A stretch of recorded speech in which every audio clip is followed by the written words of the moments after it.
Ready to move in premium triplex villas at Kollur APR projects.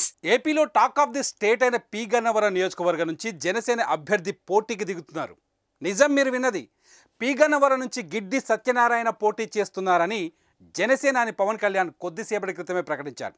అయితే ఈ నియోజకవర్గం చాలా సెన్సిటివ్. ఎందుకంటే పి గన్నవరం నియోజకవర్గానికి టీడీపీ జనసేన ఉమ్మడి అభ్యర్థిగా ముందుగా సరిపెల్ల రాజేష్ అలియాస్ మహాసేన రాజేష్ను ప్రకటించారు. అయితే తన అభ్యర్థిత్వాన్ని చాలామంది వ్యతిరేకించారు. 7 ఏళ్ల క్రితం రాజేష్ విడుదల చేసిన ఒక వీడియోను సాకుగా చూపి బ్రాహ్మణులు విశాఖ టీడీపీ కార్యాలయం వద్ద ధర్నాకు దిగారని, దీంతో తీవ్ర మనస్తాపానికి గురయ్యానని రాజేష్ చెప్పారు.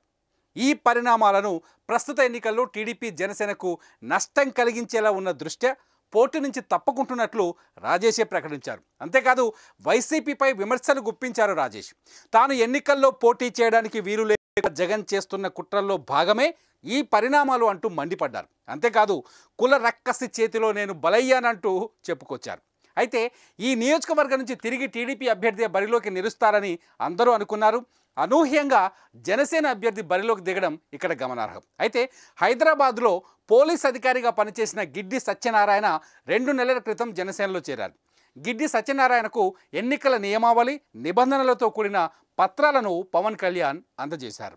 సుమన్ టీవీలో మీ పర్సనల్ అండ్ బిజినెస్ ప్రమోషన్స్ కోసం కింది నెంబర్కి కాంటాక్ట్ చేయండి.